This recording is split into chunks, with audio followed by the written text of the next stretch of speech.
பார்வதி பதே ஹர மகாதேவ.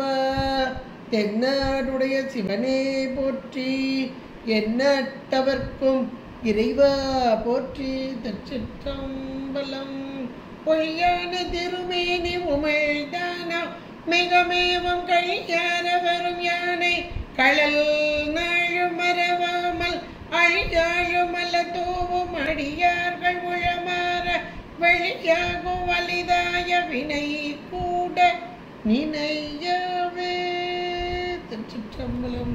தில்லை குத்தபெருமான் திருவடிகளை சிறுமேற்கொண்டு குருமகா சன்னிதானங்கள் பொற்பதம் பணிந்து அடியவர் பெருமக்கள் பொற்பதம் பணிந்து இன்றைய அபிராமி அந்தாதி சிந்தனையிலே சென்ற வாரம் 33வது பாடலை பார்த்தோம். இழைக்கும் வினை வழியே அடும் காலன் என்னை நடுங்க அழைக்கும் பொழுது வந்து அஞ்சல் என்பாய். அத்தர் சித்தமெல்லாம் குலைக்கும் களப குவிமுலை யாமலை கோமளமே உழைக்கும் பொழுது உன்னையே அன்னையே என்பேன் ஓடி வந்தே என்று ஒரு அருமையான ஒரு பாடலை நமக்கு அங்கே அருமையாக தந்தார். 33வது பாடல். இப்போ 34வது பாடலில் வந்தே அங்கே வந்தே ஓடி வந்தே என்று இறுதியான வார்த்தை. அது இங்கே முதலாக அந்தமாக வந்தது, ஆதியாக வருகிறது. வந்தே சரணம் புகும் அடியாருக்கும் வான் உலகம் தந்தே பரிவோடு தான் போயிருக்கும் சதுர்முகமும் பைந்தேன் அலங்கள் பல பருமணி ஆகமமும் பாகமும் பொற்செந்தேன் மலரும் அலர்கதிர் ஞாயிறும் திங்களுமே. அருமையான ஒரு பாடலாக இங்கே அமைத்து தந்திருக்கிறார். சரணம் புகும் அடியாருக்கும் வந்தே. யாரெல்லாம் அம்மையுடைய திருவடியை சரணாக புகுகிறார்களோ, இந்த சரணம் புகுதல் அப்படின்னாலே நம்முடைய சாத்திரமும் தோத்திரமும் மிக அழகாக சொல்கிறது. அடியார்கள் என்றால் அடியினை தொழுபவர்கள். திருவடி, இந்த திருவடி ஞானம் சிவஞானம் என்று சொல்லக்கூடியதில் ஒரே டேர்ம் தான். அப்போ அடியார் என்றாலே அடி திருவடி சார்பு பெற்றவர்கள். அதுவும் சரணமாக, சரணம் என்றாலே தன் செயல் எதுவும் இல்லாமல் எல்லாமே சிவச்செயல், அதனோடு ஒன்றித்து நிற்றல். அதான் சரணம் புகும் அடியாருக்கும் வந்தே. இந்த வந்தேன்றது இந்த இடத்துல கொண்டு வந்துடணும், வந்தே.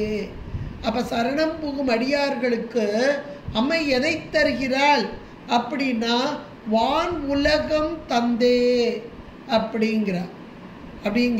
ரொம்ப அழகா வான் உலகம் தந்தே.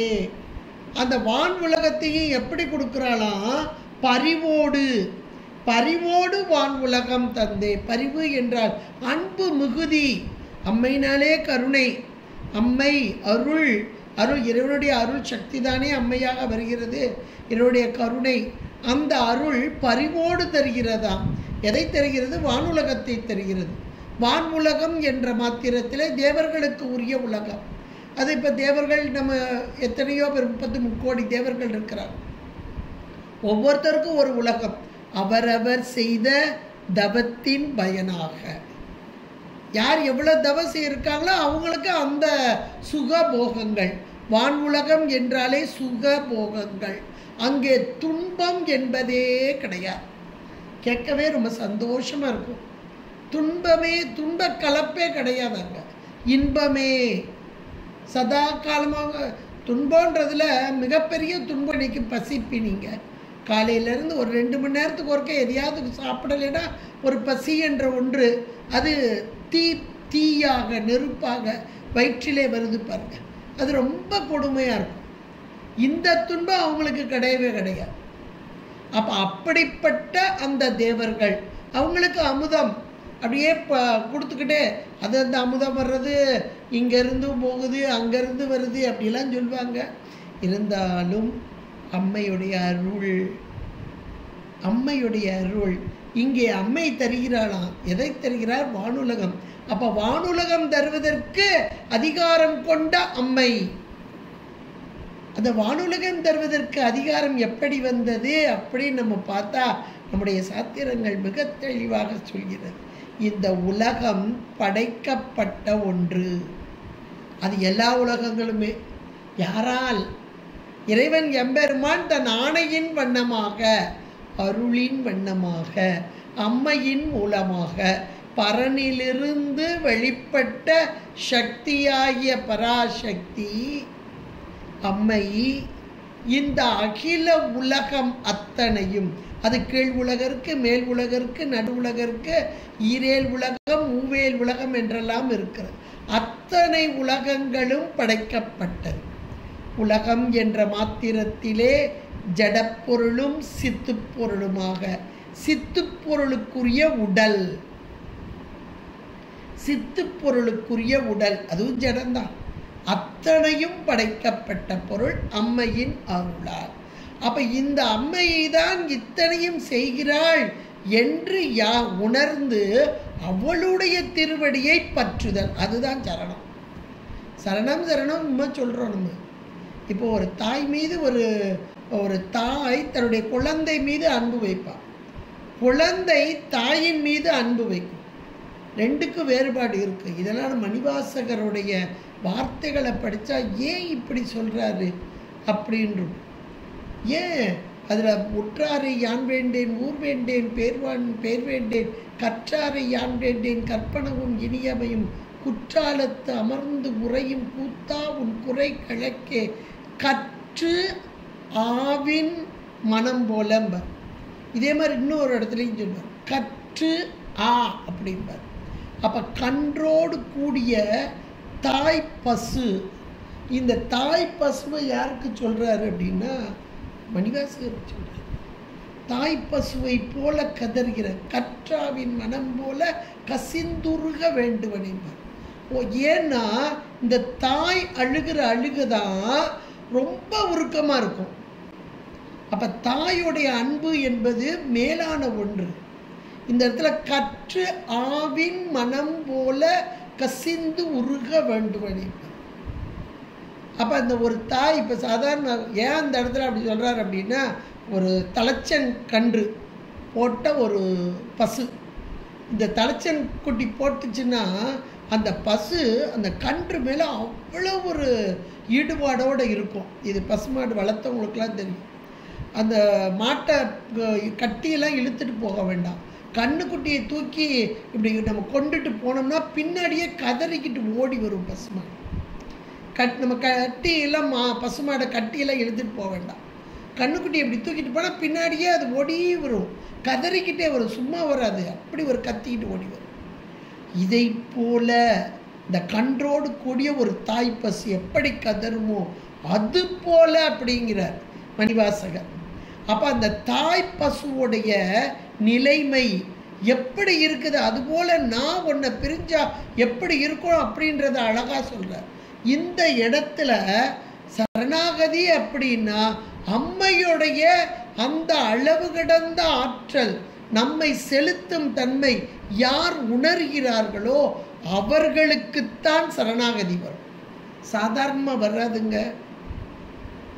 இப்போ ஒரு தாய்க்கு தன்னுடைய குழந்தை மீது அளவு கடந்த அன்பு இருக்கிறது அப்படின்னா தன்னை குழந்தை இல்லாதவள் என்ற ஒரு அவச்சொல்லிலிருந்து நீக்கி உலகம் போற்ற அம்மா என்று சொல்வதற்கு இந்த குழந்தை வந்திருக்கிறது, எண்ணின் உதிரமாக வந்திருக்கிறது அப்படின்னு இந்த தாய்க்கு இந்த குழந்தை மீது அப்படி ஒரு பரிவு அன்பு மேலோங்கி இருக்கும் பாருங்க.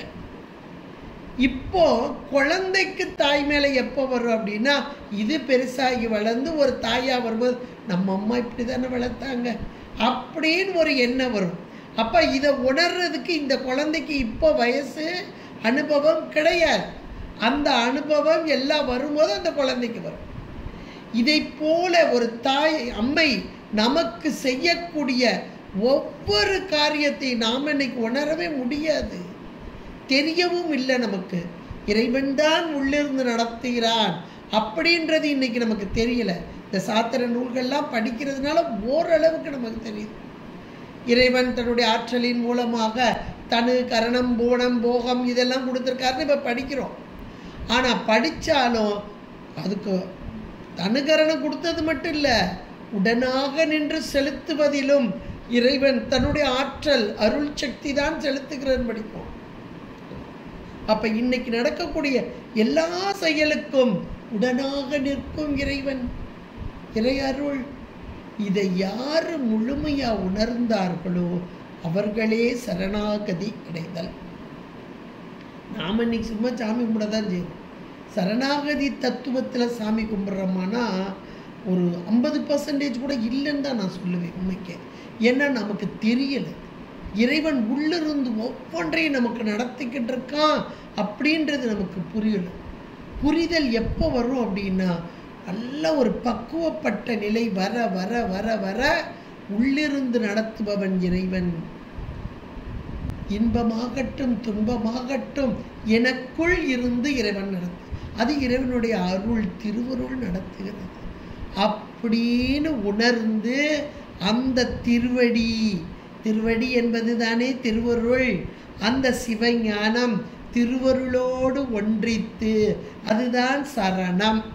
அந்த சரணம் புகும் அடியாருக்கு அம்மை கொடுப்பது எது என்றால் இகபர சௌபாக்கியம் கொடுக்கிறா. ஒரு பக்கம் இகத்துக்குரிய சௌக்கியத்தையும் கொடுக்கிறா, பரத்துக்குரிய சௌக்கியத்தையும் கொடுக்கிறா. இங்க எதை சொல்றாரு? வான் உலகம் தந்தே. ஞானசம்பந்த பெருமான் நிறைய இடத்துல சொல்வாரு, வான் போய் அங்க போய் ஆளக்கூடிய தன்மை. வான் ஆழ்வர் ஆணை நமதேம்பர். அப்ப இந்த உலகத்துல ஆள்றது அது சும்மா கொஞ்ச நாளுங்க. அங்க போய் நல்ல ரொம்ப நாளைக்கு அதுக்கப்புறம் ஒரு உலகம் நிரந்தரம். இது ரெண்டையுமே நமக்கு வள்ளுவ நாயனார் சொல்றார் இல்லையா? வையத்துள் வாழ்வாங்கு வாழ்பவன் வான் உறையும் தெய்வத்துள் வைக்கப்படும். இது பதமுக்தி. பதமுக்தி. அப்ப இந்த உலகத்தில் வாழும்போது வாழ்வாங்கு வாழ்தல். அந்த வாழ்வாங்கு வாழ்தல் என்பது என்ன அப்படின்னா நன்றி மறவாமல். என் நன்றி கொன்றார்க்கு மொய்வுண்டா மொய்வுள்ளை செய் நன்றி கொன்றவன். இறைவன் செய்த அந்த நன்றியை நினைந்து நினைந்து நினைந்து உருகி யார் வழிபாடு செய்து இறைவா நீ தந்த வாழ்வு என்று வாழ்கிறார்களோ அவர்கள்தான் மேலான அந்த நன்றி மறவாமை. அப்படி இறைவனை நினைந்து உருகி திருவடியே நினைந்து வழிபடக்கூடிய சரணம் புகும் அடியாருக்கு வான் உலகம் பதமுக்தி. அப்புறம் நீ இல்லாம நான் இல்லை, எல்லாம் நீயே. அது இந்த ஏகனாகி நிற்றல், இறைப்பணி நிற்றல். இதைத்தான் வள்ளுவ நாயனார் அழகா சொன்னார். யான் எனது என்னும் செருக்கு அறுப்பான் வானோர்க்கு உயர்ந்த உலகம். அப்ப அந்த வான் உலகம் ஒன்று, வானோர்க்கு உயர்ந்த உலகம், அதுக்கு மேல தாண்டுனது, அது பரமுக்தி. இது பதமுக்தி, அது பரமுக்தி. அப்ப ரெண்டையுமே தரக்கூடிய அம்மை எப்படி தர்றாளாம்? பரிவோடு தருகிறார். பரிவு என்றால் அன்பு நிலையில் அன்போடு கூடியவளாக அங்கே அந்த சரணம் புகும் அடியார்களுக்கு வானுலகத்தை தந்து தந்து பரிவோடு தந்து இருக்கும் இந்த அம்மை. அவ இருக்கிற இடம் எது? இப்போ இவ்வளோத்தையும் நமக்கு கொடுத்துக்கிட்டே இருக்கிறாளே, அப்போ இந்த அம்மை எங்கே இருக்கிறாள் அப்படின்னு ஒரு அழகான ஒரு பட்டியல் போடுறார் இந்த பாட்டில். இந்த 34வது பாடலில் ஒரு பட்டியல் போடுறார். 6 இடங்களை சொல்கிறார். அம்மை இல்லாத இடம் கிடையாது. பார்க்கும் இடமெல்லாம் நீக்கமர நிறைந்திருக்கும் பரம்பொருள் அவன். அந்த பரம்பொருளை விட்டு பிரியாத அம்மை திருவருள்தான் அம்மை, விட்டு பிரியாதவள். ஆனாலும் 6 இடங்களிலே சிறந்து விளங்கி நிற்கும் தன்மையை இங்கே அபிராமி பட்டர் பட்டியல் போடுகிறார். அந்த 6 இடங்கள் எது என்றால் இந்த ஐந்தொழில் புரிவதற்காக இறைவனின் ஆற்றலாக, இறைவனுடைய கிரியை ஆற்றலாக வெளிப்பட்டு வந்த அம்மை, விருத்திப்பட்டு வந்த அம்மை. ஐந்தொழில் புரிதல் என்பது படைத்தல், காத்தல், ஒடுக்குதல். அழித்தல் என்பதை காட்டிலும் ஒடுக்குதல், மறைத்தல், அருளல். அப்போ ஒவ்வொரு தொழிலை புரிவதற்கும் ஒவ்வொருவருக்கு அனுமதி, ஒவ்வொருத்தருக்கும் ஒரு அனுமதி. அவங்களுக்கு ஒரு தகுதி இருக்கணும். தகுதி இல்லாமலாம் அம்மை கொடுக்கல. அவங்களுக்கு ஒரு தகுதி. படைப்பு தொழில் என்றால் 4 வேதங்களையும் தள்ளத் தெளிவாக தெரிந்திருக்க வேண்டும். அதில் பிரம்மா என்பது ஒரு பதவிதான், பெயர் அல்ல. இந்த பதவிக்கு வந்தவர்கள் எத்தனையோ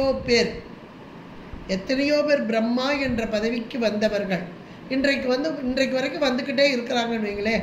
அதுக்கு ஒரு காலம், ஆனால் யுகங்கள். இப்போ நமக்கு ஒரு காலம்னா மானுடர் அப்படின்னா 120 வருடங்கள் அப்படின்னு சொல்கிறாங்க. ஆனால் எல்லாரும் 120 வருஷம் இருக்கிறதுல இருக்கிறவங்களும் இருக்கிறாங்க. இப்போ மரம் செடினா அதுக்கு ஒரு குறிப்பிட்ட காலம், இவ்வளவு காலம். அதே போல் பிரம்மா அப்படின்னா அவருக்கு ஒரு குறிப்பிட்ட காலம், திருமால் என்றால் அவருக்கு ஒரு குறிப்பிட்ட காலம். இப்படி எல்லாருக்குமே ஒரு காலம், எல்லாருக்குமே ஒவ்வொரு வகையான உடம்பு. நம்மை போன்ற மாயா காரியம் அல்ல. ஏன்னா மாயா காரியம் இருந்தாலே துன்பம்தான். இந்த சாப்பாடுன்னு சொன்னோம்ல, அதை மாதிரி சாப்பாடு மட்டும் இல்லை, எல்லாமே துன்பம்தான். ஆனால் அவர்களுக்கு அந்த துன்பம் என்பது கிடையாது, இன்பமே. அப்போ அவர்களுக்கு மேலான ஒரு உலகம், ஒரு உலகம் கொடுக்கப்பட்டது. இப்போ இந்த அம்மை 6 இடங்களில் வந்து இருக்கிறாளாம். எங்கெல்லாம் இருக்கிறாளாம்? தான் போய் இருக்கும் அப்படின்னு ஒரு வார்த்தை இருக்குது, அதை அப்படியே பிராக்கெட் பண்ணிக்கோங்க. தான் போய் இருக்கும்னா அம்மை சென்று இந்த இடங்களிலே இருக்கிறார். ஏனென்றால் அம்மையின் அதிகாரத்துக்கு உட்பட்டவர்கள் இவர்கள். அம்மை அதிகாரம் கொடுத்தால்தான் இவர்கள் செயல்பட முடியும். இப்போ உயிர்களாகிய நமக்கு உடனாக வேறாக அத்துவித கலப்பு இருந்து உயிர்களாகிய நம்மை செலுத்துவது போல அவர்களையும் செலுத்துகிறாள் அம்மை. இந்த பாடம் அப்படிதான் சொல்லுது. அவர்களையும் யாரையெல்லாம் செலுத்துறா, எங்க இருந்து செலுத்துறா அப்படின்னு அழகா பட்டியல் போடுற. சதுர்முகமும், தான் போய் இருக்கும். எங்க போய் இருக்கிறா, இவளுக்கு இருப்பிடம் எது அப்படின்னா சதுர்முகமும். நம்பர் 1, சதுர் என்றாலே 4 திருமுகங்களை கொண்ட பிரம்மா. இந்த பிரம்மா தான் வேதங்களை நன்றாக கற்று உணர்ந்தவர். இவருக்கு தான் படைப்பு தொழில் கொடுக்கப்பட்டது. வேதங்கள் எப்படிப்பட்டது? ஸ்ருதி, அதாவது எழுதா கிளவி, எழுத்து வடிவில் வாராத ஒன்று. அது சொல்லாகி வெளிவருவது. சொல் என்றாலே இந்த நாவின் மூலமாக வெளிப்படுவது. வெளிப்படும் போது இது வைகரி வாக்கு. 4 நிலையை தாண்டி வைகரி வாக்காக வெளிப்பட்டு வரும். சூட்சுமமாக, பைசந்தியாக, மத்திமையாக, வைகரியாக. வைகரியிலையும் தூளம் சூட்சுமமாக, தூளமாக வெளிப்பட்டு தூள வைகரி வந்த பிறகுதான் பிரசவிக்கும் தன்சவிக்கும் கேட்குமாறு. அப்போ இத்தனை நிலையை தாண்டி வரும் இந்த வேதங்கள். அப்போ அந்த வேதங்களை தந்த இறைவன், இறைவி. இந்த வேதங்கள் மூலமாக படைப்பு தொழில் செய்யும் பிரம்மாவுடைய நாவிலே வீற்றிருக்கும் சரஸ்வதியின் அம்சமாக இருக்கிறாள். நாவின் வழியாக தான் வாக்குகள் வெளிப்படுகிறது. அப்போ அந்த வாக்குகள் அத்தனையும் இங்கே பிரம்மாவுடைய நாக்கிலிருந்து வெளிப்படுவது வேதங்கள். வேதங்கள் மூலமாகத்தான் படைப்பு தொழில் நடக்கிறது. அப்போ அந்த படைப்பு தொழில் செம்மையாக நடக்க வேண்டும்.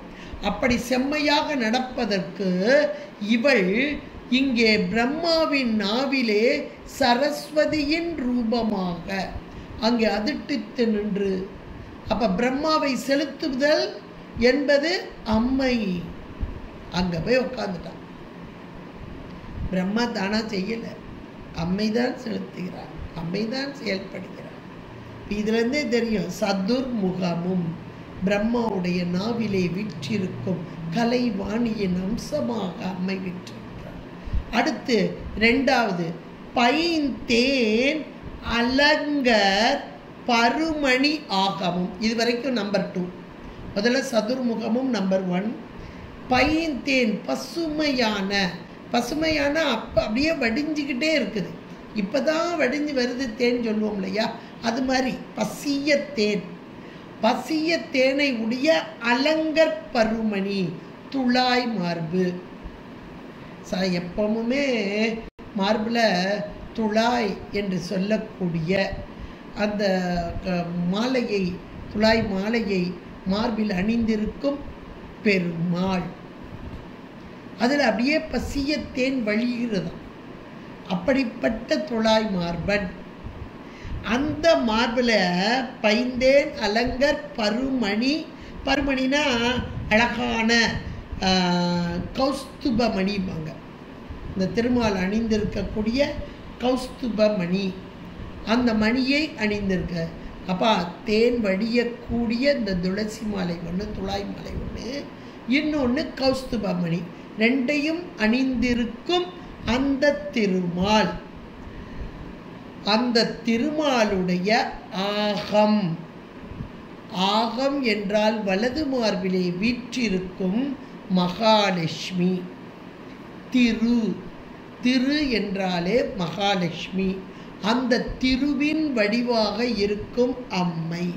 ஏனென்றால் காக்கும் தொழிலை புரியும் திருமாலுக்கு காத்தல் என்றாலே உலகத்திற்குரிய பொருளும் மேலே போகிறதுக்குரிய அரிய பொருளும் தரக்கூடியவர்.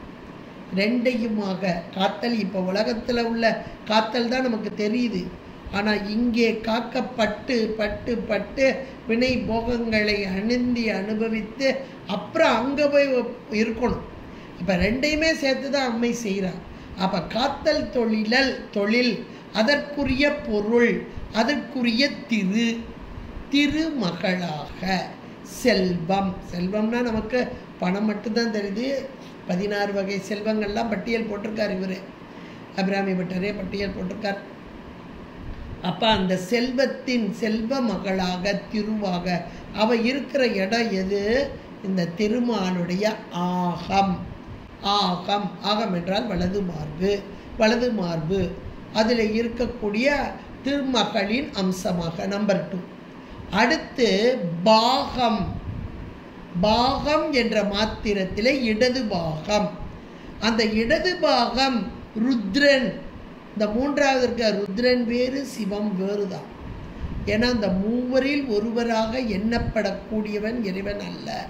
இறைவனுடைய சொரூபம், மேலான தன்மை இறங்கி வந்து இந்த உயிர்களுக்காக ஐந்தொழில் புரிவதிலே ஒடுக்குதல், சம்ஹாரம், நல்ல வகையில் ஒடுக்குதல், உயிர்களிடம் இருக்கக்கூடிய அறிவில் இருக்கக்கூடிய மலத்தை எல்லாம் நீக்கி உயிர்களை பக்குவப்படுத்தி தனதாக்கி கொள்ளுதல், அது ருத்ரபாகம் என்று சொல்லுது. அப்போ அந்த ருத்ரனுக்கு உரிய அம்மையாக, அந்த ருத்ரனுக்குரிய அம்மையாக வந்து எப்படி இருக்கிறாளா? பாகமாக, இடது பாகமாக இங்கே வீற்றிருக்கும் அம்மை. அப்போ வாமபாகம். அப்போ வலது பாகம் திருமாலுக்குரிய வலது பாகம், ருத்ரனுக்குரிய அந்த இடது பாகம். இவ்வளவு இருக்கிறவ இப்போ 3 ஆயிட்டா. ஆகம் 1, பாகம் 1. அடுத்து பொற்செந்தேன் மலரும். பொற்செந்தேன் நல்ல தாமரை மலர். அந்த தாமரை மலரிலிருந்து தேன் அப்படியே பிழிற்றக்கூடியது. பொதுவாக தாமரை மலர் நல்ல பக்குவம் வாய்ந்த மலர்கள். சூரியனுடைய கதிர்கள் பட்ட மாத்திரத்தில் அது 7 நாட்கள் மூடி மூடி திறக்கும் போதெல்லாம் அதில் தேன் அப்படியே பிழிரும் அப்படின்னு சொல்லுவாங்க. இப்போ இந்த இடத்துல தாமரை மலரின் மீது விற்றிருக்கும் அம்மை என்பதை மிக அழகாக இங்கே சொல்கிறார். இதுலேயும் கூட நமக்கு லலிதா சகஸ்ர நாமத்தையும் நம்ம கொஞ்சம் கொஞ்சம் பார்க்கணும். ஏன்னா அபிராமி அந்தாதி முழுக்க சகஸ்ர நாமந்தான். இவ எப்படிப்பட்டவளாக இருக்கா? முதல்ல வானுலகம் தந்தே அப்படின்னு ஒரு வார்த்தையை பார்த்தோம். அப்போ அந்த வானுலகம் தந்தே என்ற மாத்திரத்தில் எல்லா வளங்களையும் நலங்களையும் இவள் தருபவள். சத்கதி பிரதா என்று சொல்லக்கூடியது அது லலிதா சகஸ்ரநாமத்தில் சத்கதி பிரதா. அடுத்து சாம்ராஜ்ய தாயின்யை, பெரிய பெரிய சாம்ராஜ்யத்தையே தரக்கூடிய, சாம்ராஜ்யம் இந்த உலகத்துக்குரிய மட்டும் இல்லை, அங்கே இருக்கிற சாம்ராஜ்யத்தையும் தரக்கூடியவள். அப்போ சாம்ராஜ்ய தாயின்யை ஒன்று, சத்கதி பிரதா. இது 2 நாமாவளியுமே அந்த முதல்ல சொல்லக்கூடிய எல்லா மேல் உலகம், இந்த உலகத்தில் மட்டும் இல்லை அந்த உலகத்தையும் தரக்கூடிய சரணம் புகுவருக்கு அப்படின்னு சொன்னார். அடுத்தாப்புல நம்ம பிரம்மா இவ இருக்கக்கூடிய இடங்கள் 6 இடங்களை நம்ம பார்த்தோமா, அதில் 6 இடங்களில் முதல்ல பிரம்மா. அப்போ பிரம்மாவுடைய நாவிலே சரஸ்வதியாக, அது சரஸ்வதி என்ற நாமாவளியே அங்கே இருக்கு. அந்த பிரம்மாவுடைய நாவிலே விற்றிருக்கும் அம்மையாக சரஸ்வதியாக, சரஸ்வதி என்ற நாமாவளியே நமக்கு லலிதா சஹஸ்ரநாமத்தில் இருக்குது. பிராக்மி அப்படின்ற ஒரு நாமாவளி இருக்குது. 675 பிராக்மி. சரஸ்வதின்றது 707. அப்போ சரஸ்வதியாக இருத்தல். இதெல்லாம் நீங்கள் அப்படியே ஒப்பிட்டு பார்த்தீங்கன்னா அந்த அபிராமி அந்தாதி ஈக்குவல் டு லலிதா சஹஸ்ரநாமம் இதெல்லாம் பார்க்கலாம். அப்புறம் பிள்ளைத்தமிழையும் ரொம்ப அழகாக சொல்கிறாரு குமரகுருபர சுவாமிகள் சொல்கிறார், புண்டரிக வீட்டில் பொலிந்து மதுர சொற்பொலி பழம்பாடல் சொல்லுகின்றவளும் நின் சொரூபம். கலைவாணியின் அம்சமாக இருக்கும் அம்மையை அங்கே விளக்குகிறார், மீனாட்சி அம்மையை. அப்படியே கலைவாணியின் அம்சமாக இருப்பவள் அப்படின்றது. அதைத்தான் இங்கே அழகாக சொன்னார். சதுர்முகமும் அப்படின்னு சொன்னார். அடுத்து திருமாலின் மார்பிலே இருக்கக்கூடியது 2வதாக இருக்கிற இடம் திருமாலுடைய ஆகம் அப்படின்னு பார்த்தோம், வலது மார்பிலும் பார்ப்போம்.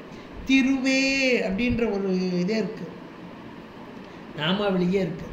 ரமா, வைஷ்ணவி, கோப்த்ரி, கோவிந்த ரூபிணி இதெல்லாம் அதில் வரக்கூடியது.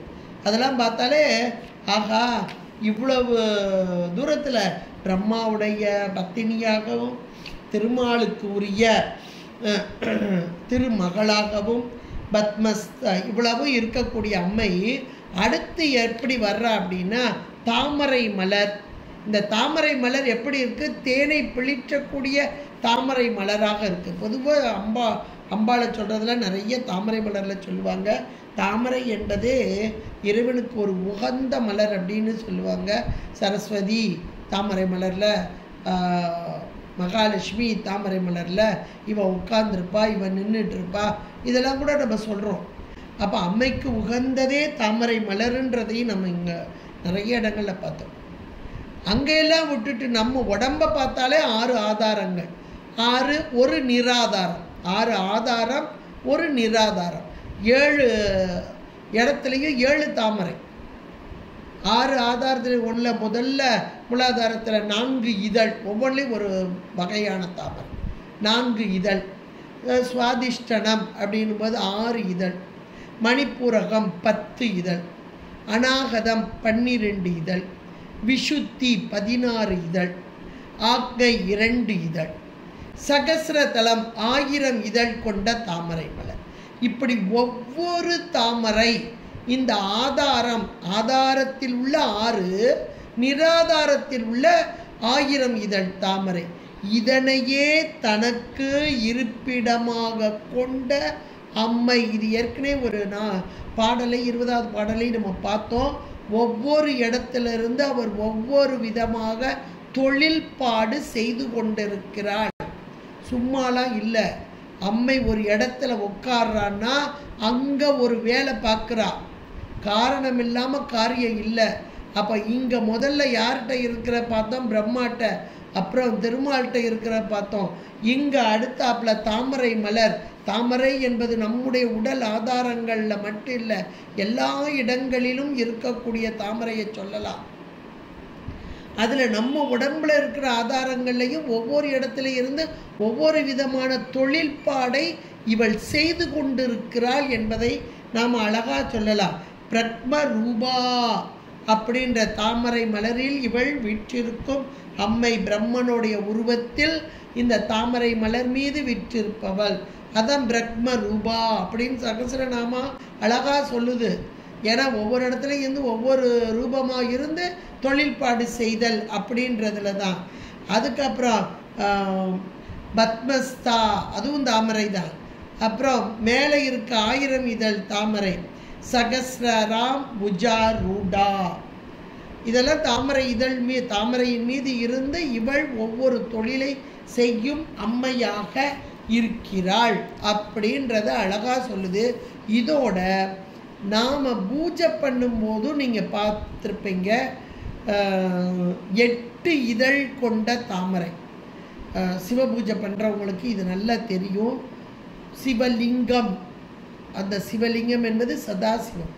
சதாசிவனுடைய பத்தினி மனோன்மணி, அது நல்ல பொகுட்டு. சதாசிவம் மனோன்மணி, இந்த மனோன்மணி பொகுட்டுக்குள்ளே இருக்கும். சுற்றி இருக்கக்கூடிய 8 இதழ், அந்த 8 இதழ் தாமரை, இது திருமந்திரத்தில் 4ஆம் தந்திரத்தில் வைரவ சக்கரத்தில் வருது. நீங்கள் வேணால் எடுத்துப்பார், ரொம்ப அழகாக. சிவபூஜை பண்ணுறவங்களுக்கு ஏற்கனவே தெரியும். வாமாயை, ஜேஷ்டாயை, ரௌத்ரியை, காள்யை, கலவிக்கர்ணியை, பலவிக்கர்ணியை, பலப்பிரத தமன்யை, சர்வபூத தமன்யை, 8 இதழ். 8 இதழையும் சுற்றி இருக்கக்கூடிய அந்த அம்பிகை, நடுவில் இருக்கக்கூடிய மனோன்மணி, பொகுட்டுல இருக்கக்கூடிய சதாசிவ மனோன்மணி, இந்த மனோன்மணி பொகுட்டுக்குள்ள இருக்கா. அப்போ 8 இதழ் தாமரையாக, இதுதான் இந்த சக்தி, கிரியாசக்தி. அப்படி எழுப்புவோம், இந்த சக்தியை எழுப்புதல் அப்படின்றது சிவபூஜைக்காரங்களுக்கு நல்லா தெரியும். அப்போ அம்மையுடைய இருப்பு அப்படின்றத அபிராமிப்பட்டர் எவ்வளோ அழகா பட்டியல் போடுறாரு பாருங்க இந்த இடத்துல.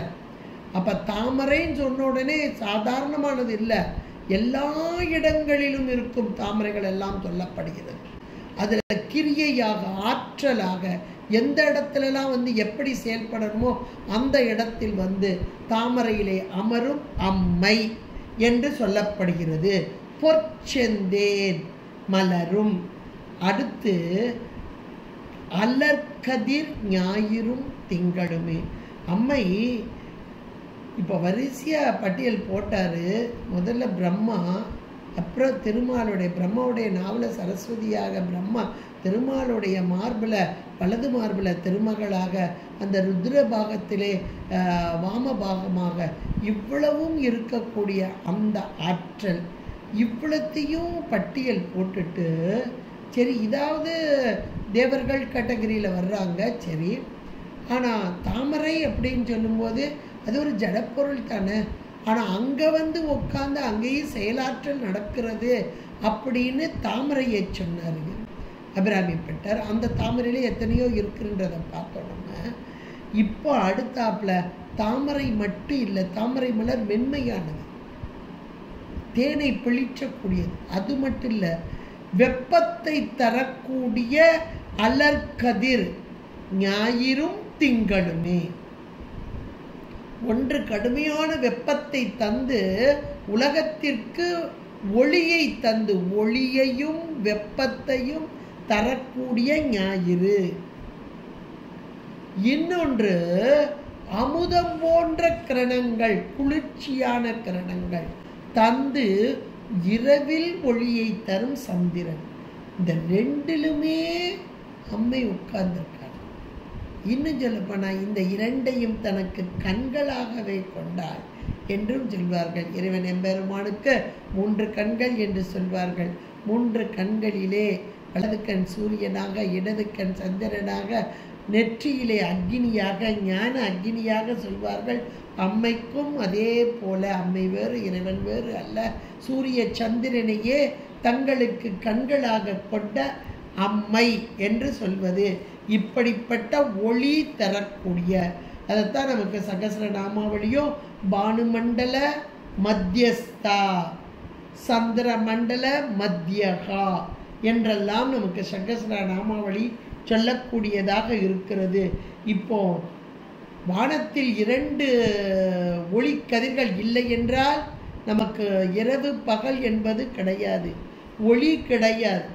அப்போ அத்தனைக்கும், இந்த பிரபஞ்சம் முழுமைக்கும் ஒளி தரக்கூடிய ஒரு சூரியன் ஒரு சந்திரன் கிடையாது, எத்தனையோ சூரிய குடும்பங்கள் இருக்கிறது என்று இன்றைக்கு விஞ்ஞானம் கண்டு இங்கே தெரியப்படுத்தி கொண்டிருக்கிறது. என்றைக்கோ நம்முடைய அருளாளர்கள் இதை சொல்லிவிட்டார்கள். இந்த சூரியன் சந்திரனமெல்லாம் ஜடப்பொருள், அது தானாக ஒளிராது. அப்போ ஒளிர வைக்கும் சக்தி எது என்றால் எங்கள் அம்மையின் சக்தி தான் அங்கே ஒளிர வைத்து கொண்டிருக்கிறது. சூரியனாகி வெப்பத்தையும் ஒளியையும் தந்து உயிர்களுக்கு நன்மையை தரும் அன்னை, சந்திரனாகி குளிர்ச்சியாகி அமுத கிரணங்களை கொடுத்து தேவர்களையெல்லாம் வாழ வைக்கும் அம்மை. இன்பமான ஒரு குளிர்ச்சியை தரும் அம்மை இரவு நேரத்திலே குளிர்ச்சியை சந்திர கிரணங்கள் மூலமாக. இப்போ எத்தனை இடம், 6 இடங்களையும் அழகாக பட்டியல் போடுகிறார் இந்த ஆசிரியர். எவ்வளோ அருமையாக பட்டியல் போடுறார் பாருங்க. முதல்ல வந்தே சரணம்புகும் அடியாருக்கு பரிவோடு வானுலகம் தந்து தான் போய் இருக்கும். எங்கே எல்லாம் இருக்குதான்? சதுர்முகமும் பைந்தே நலங்கற் பருமணி ஆகமமும். அந்த திருமாலுடைய வலது மார்பிலே அலங்கற் பருமணி ஆகமமும், அந்த கௌஸ்துப மணியை உடைய திருமாலின் வலது மார்பிலே விற்றிருந்து, அடுத்து பாகமும் வாம பாகத்திலே விற்றிருந்து, அடுத்து பொற்செந்தேன் மலர் என்ற மாத்திரத்திலே தாமரை, நல்ல அருமையான தேனை பொழிற்றக்கூடிய தாமரை மலரிலே விற்றிருந்து அருள் பாலிக்கும் அன்னை. அடுத்து அலர்கதிர் ஞாயிறும் திங்களுமே, கதிரவனிடத்திலும் சந்திரனிடத்திலும் வீற்றிருந்து கிரணங்கள் மூலமாக நன்மை செய்தல். யாருக்கு? உயிர்களாக. உயிர்களுக்காக தான் இறங்கி வர்ற அம்மை. அப்போ உயிர்களுக்கெல்லாம் நன்மை தந்து இப்போ யார் இடத்துல உட்கார்ந்துருக்கான்னு பார்த்துட்டோம். 6 இடத்துல இருந்து ஒவ்வொரு தொழில் பண்ணிகிட்டே இருக்கா. பிரம்மாட்டிருந்து படைப்பு தொழில், திருமால்கிட்டருந்து காத்தல் தொழில், ருத்ரன்கிட்டருந்து ஒடுக்கும் தொழில், இதையெல்லாம் செய்யும் அம்மை தாமரை மலரில் வீற்றிருப்பது போல மறைந்திருந்த மறைப்பாற்றலை செய்யும் அம்மை அருளல் என்ற தொழிலை புரிவதற்காக இந்த 2 கதிர்களைப் போல இருக்கும் அம்மை ஐந்தொழில் நடாத்தும் அம்மை. இந்த ஐந்தொழில் மூலமாக உயிர்களுடைய அறிவிலே இருக்கும் மலத்தை நீக்கி பக்குவப்படுத்தி மேலான வானுலகம் தந்து. இதை சொல்லி அதை சொன்னோம்னா இன்னும் தெளிவாக புரியும். ஏன் தருகிறாள், எதற்காக தருகிறாள், எப்பொழுது தருகிறாள் என்ற மாத்திரத்திலே உயிர்கள் பக்குவப்பட்ட நிலையிலே வானுலகம் தந்து பரிவோடு. எவ்வளோ அழகாக நமக்கு இந்த ஒரு பாடலை தந்திருக்கிறார் அபிராமி பட்டர் என்றால், உயிர்களாகி நாம் பக்குவம் பெற வேண்டும், அம்மையை வணங்க வேண்டும். பக்குவம் என்பது நமக்கு என்னவென்று தெரியவில்லை என்றாலும் கொடுக்கப்பட்ட உலகம் இன்றைக்கு வினைகளுக்கு ஈடாக அம்மை உடனாக நின்று செலுத்துகிறாள் என்ற ஒன்றை நம்ம புரிஞ்சுட்டார். உடனாக இருக்கிறார். நம்மை விட்டு ஒரு பொழுதேனும் கனப்பொழுதேனும் விலகுவதில்லை. இதை உணர்ந்து கொண்டாலே போகிறோம். வேற எதுவும் நம்ம செய்ய வேண்டும். இறைவன் நம்மோடு இருக்கிறார், இறை அருள் நம்மோடு இருக்கிறது, இறையருள் நம்மை செலுத்துகிறது. இந்த உணர்வை வருவதற்காக தந்த ஒரு அற்புதமான ஒரு பாடலாக அமைத்து தந்திருக்கிறார் அபிராமி பட்டர். 34வது பாடலாக அமைந்து உள்ளது. திருச்சிற்றம்பலம். ஹர ஹர பார்வதி பதே ஹர ஹர மகாதேவா. தென்னாடுடைய சிவனே போற்றி, எந்நாட்டவர்க்கும் இறைவா போற்றி.